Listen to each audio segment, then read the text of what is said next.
New car buyers worry about, is it safe? Is it reliable? Is it cheap to run and own and service? And most importantly, how much am I going to lose after I sell this vehicle in 5 years? iSeeCars.com put together a list of almost 1 million vehicles, assessed the worst depreciating 10 vehicles, why I personally believe they do depreciate as bad as they do, and why in fact you want to avoid these like the plague. Let's get into it now. From number 10 all the way to the absolute worst is first in line is the Infiniti QX60.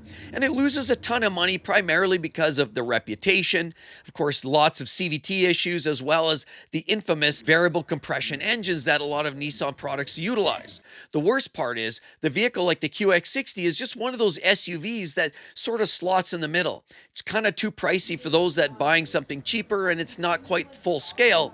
The worst part is we all know that luxury vehicles are some of the hardest depreciating vehicles on the market. And sure, while the Infiniti QX60 is by far not the worst vehicle that they sell, the fact remains is sales are down, prices are high, and nobody's really looking for these vehicles. And so the flip side is when somebody actually buys one of these and they decide to sell it after 5 years, they're only welcome to about a 58.3% depreciation on this vehicle. In other words, they lose almost 60% of the value of this vehicle in 5 short years and realize that, wow, that was one of the biggest mistakes I've ever made. Why? Because the reputation. A lot of secondary, third, tertiary buyers are looking at these and say, no. And they just summarize it by, it's an Infiniti, it's Nissan, they're not very reliable. And so a buyer on the used market looks at these and decides, no, I'm going to walk away from Infiniti, Nissan. There's been way too many problems with the continuously variable transmission and variable compression engines. And all this innovation and technology means, yeah, I'm good. That's why they have to almost give these vehicles away, and that's why the Infiniti QX60 is one of the hardest hit in the industry in 5 years. The next hardest hit is, yes, you guessed it, Bavaria Motor Works, or Bring My Wallet, or Break My Wallet, of course, is BMW 5 Series Hybrid.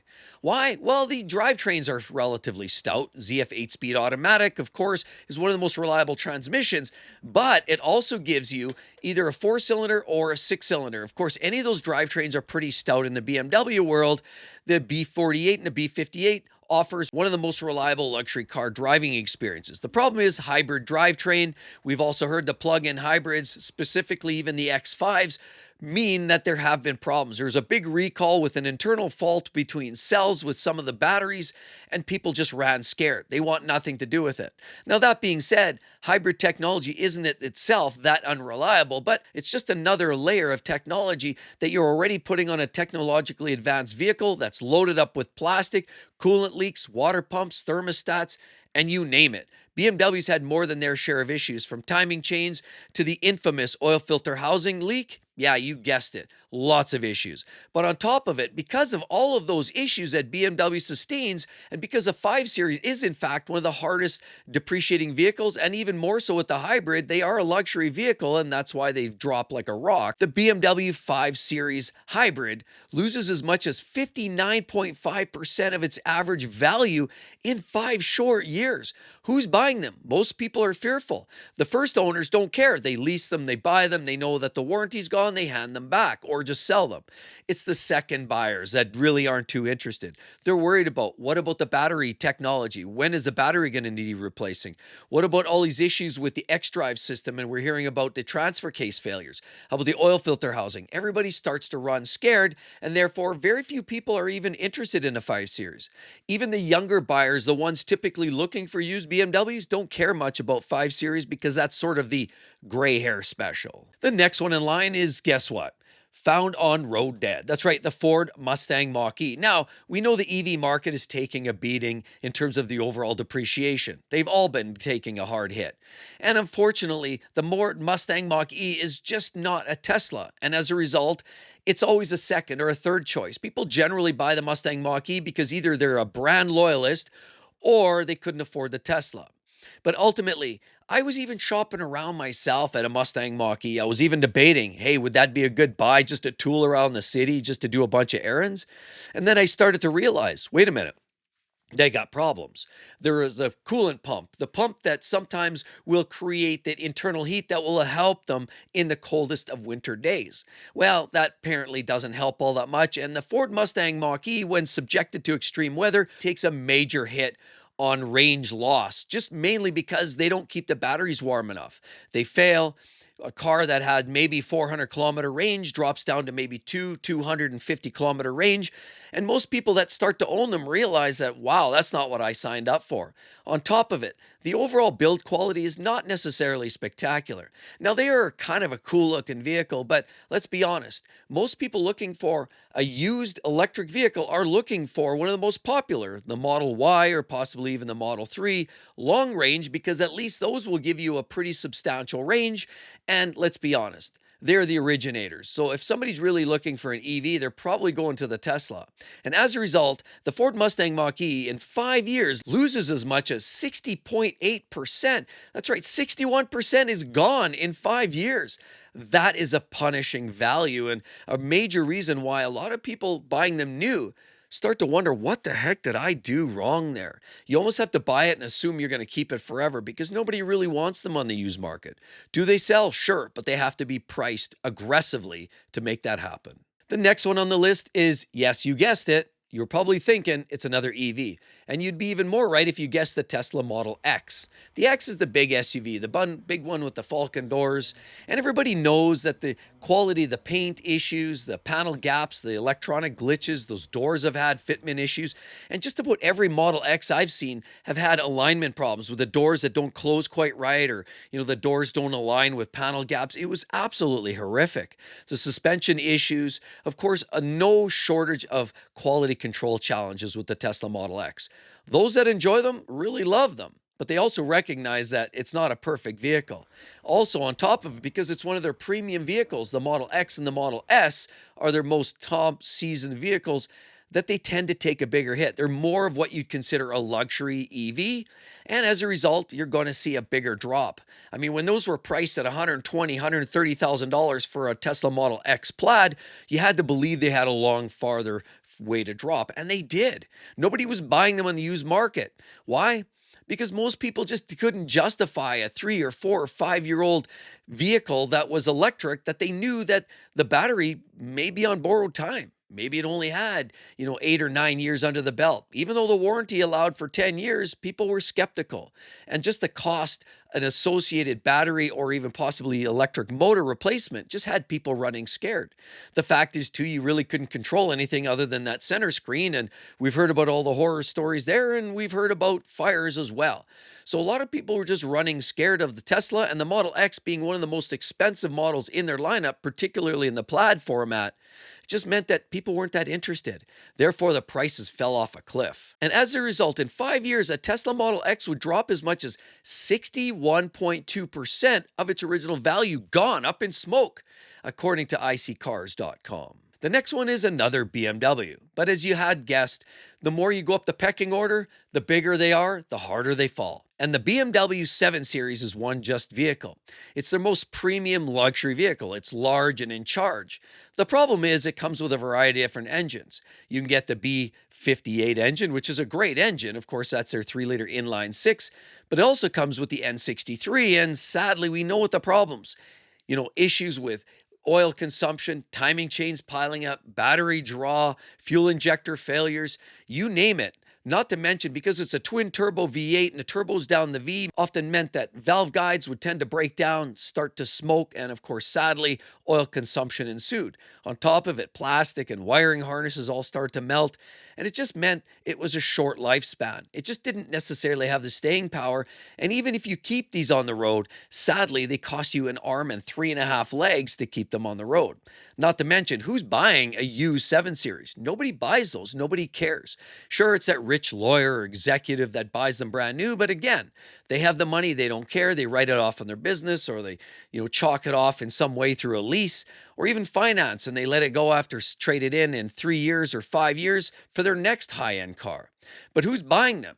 No young buyers. Ask yourself the last time you heard a 25-year-old guy going out there and saying, I'm going to buy myself a used 7 Series. No, they all want the M3s, the M4s, the 3 Series cars, the 240s. They don't care about the 7 Series. That's the old fuddy-duddy's car.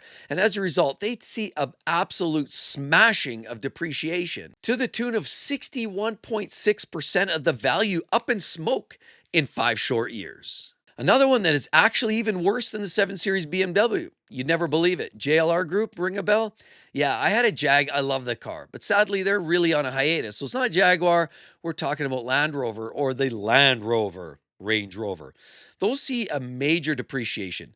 Quality control challenges, fitment, body panels coming off, infotainment challenges. The electrics and technology often act up and create all kinds of nuances and nuisances and has you searching for the next service appointment to get your Range Rover serviced because it pukes up some kind of check engine light or some glitch or your screen blanks out. And next thing you know, you're just wondering, what do I do with this thing? Well, take it into the shop. That's the reality. But unfortunately, the reputation is there and everybody else knows that you're taking your Range Rover to the shop too. That's why the reputation precedes it. It's also a very expensive vehicle brand new. And even though Range Rover has now adopted much of what BMW is putting out in terms of drivetrains, the fact is it still doesn't carry the level of reliability that people say in Lexus land or even Acuras enjoy. Sure, it's a different driving experience, and honestly, I love the Range Rovers for the way they handle, the way they drive, and really nothing beats it for that. Really, you would not believe what kind of bang for buck these represent on the secondary market. The only drawback is, boy, buyer beware, because the expensive maintenance and repairs with a $2,500 annual service just to keep it basically on the road with an oil service and a mild inspection, forget about the big failures. To get a repair that costs $8,000 to $10,000 is almost child's play. It only goes up from there. And that's why the average Range Rover loses as much as 61.7% of its value in the first 5 years, according to iSeeCars.com. It is absolute earth-shattering in terms of value lost. The next one you're probably thinking is probably an EV. Well, guess what? You'd be right.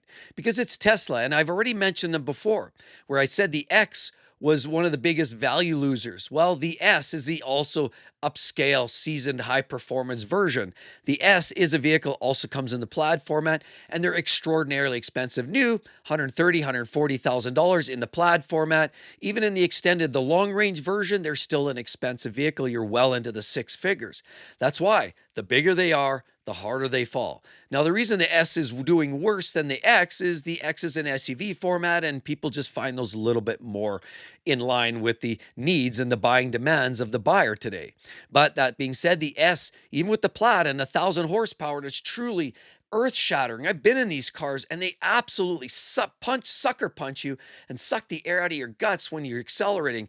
They're absolutely earth-shattering, mind-blowing, and you just don't even know what just happened to you. It was almost like that takeoff roller coaster at California Adventure at the bottom when they count down, and all of a sudden that goes from 0 to hero instantly. That's what it feels like. These cars are absolutely immense, and you'll be absolutely flabbergasted. The problem is, again, after 5 years, people start to get a little nervous. Even with a 10-year warranty on the batteries, a lot of people start to think about, okay, they own it 1, 2, 3 years, and now all of a sudden they have to start stressing out about the batteries. A 30, 40,000, maybe more for a battery replacement has a lot of people freaking out. That's why the secondary market is pretty rough on a lot of Teslas and a lot of EVs. For that reason, Tesla Model S loses as much as 62% of its value in 5 years. It's devastating. The next one is, yeah, you guessed it, it's another EV, and it should be of no surprise, but they've struggled. The VAG group, the VAG group, as it were, struggle with the Volkswagen ID4. You know, the ID4 and the ID Buzz were a couple of the biggest losers. Now, they are kind of cool, and the ID Buzz is kind of different and unique, and it's a little retro, but they haven't sold well, and a lot of it was the increased cost. They were extraordinarily expensive, and on top of it, they are EVs. So EVs aren't selling that well these days anyhow, and if they are, people generally gravitate more towards the Teslas. So the non-Tesla brands tend to be struggling. We've heard about the likes of Audi, the Audi e-trons and the e-tron GTs being some of the hardest losers, as well as Mercedes-Benz and the EQE and the EQSs. But these are also some of the most damaging blows to your finances buying one of these Volkswagen ID4s. Because in 5 years, 62.1% of their value went up in smoke. And you wonder, where did it go in that short time? We all worry about investment, cash, retirement savings, and then we go and buy a car like that and give, all of $30,000, $40,000, $50,000 back to the depreciation gods? What happened? This is a damaging blow, and we're seeing this common thread across the industry for all manufacturers selling EVs, and even more specifically, Audi, Volkswagen, Porsche, not doing particularly well when it comes to value retention on their EVs. The second last one is Yes, it's an Infiniti, and it's the QX80. This thing is an absolute behemoth. I love these vehicles, and I love the restyle when they shed the old 5.6 V8, which was actually a pretty reliable engine, and now they brought in this new twin-turbo V6. Now, this new engine's hot, powerful, great towing capacity, and the vehicle looks absolutely spectacular. I personally love these vehicles. The new redesign of the QX80 is very attractive, very imposing, and honestly, reliability is actually pretty stout. Yeah, there's been some glitches with electrics and window regulators and some of the sensors that are monitoring your location and people around you, as well as the backup systems and cameras. But I mean, get around that. The basic fundamental mechanics are far better than a lot of the other products in Infiniti's lineup. As a result, this is one of the few models in Infiniti I would actually recommend. That being said, it doesn't change the fact that they're absolutely huge and extraordinarily expensive as new. Not to mention, they are a luxury vehicle, and as a result, we're starting to see the big depreciation on any luxury vehicle, particularly the more premium models of anything. And this being just that vehicle, it sees a major drop. A lot of people are scared. More tech, more expensive maintenance on the front end, and costs up front means that by the time the second and third owner comes along, they want no part. And if you're going to sell it to them, they want to make sure they're getting a good deal because they have to sort of offset the expected maintenance costs of the more expensive premium luxury SUV. As a result, the Infiniti QX80 will lose as much as 62.8% of its original value in 5 years. Means we're almost at 2/3 of its value up in smoke in the first 5 years. And it makes you wonder, who's listening to my stories? Come on, if you're not paying attention, these are the vehicles that are going to hurt you the hardest financially. Now, they're not necessarily all the most unreliable, but they were certainly devastating in terms of value retention. And the last one, of course, should be of no surprise. It's another EV. Yes, it loses as much as 63.1% of its original value. Absolutely brutal. Now, it's a new redesign. It's better than the original generations, but it is also from a manufacturer that has been struggling with sales, trying to prioritize and incentivize and move their products because they're on the verge of going bankrupt. Yes, we're talking about Nissan. And yes, in fact, we are talking about the Leaf. A dying popularity contest. Yes, a vehicle nobody really cares, nobody really wants, and the used car market has been absolute punishing to the Nissan Leaf. That being said, check out right there some of my best picks of those vehicles and some of my worst picks right there. Hope to see each and every one of you real soon, everybody. You all have a lovely day. Talk to you then. Bye-bye.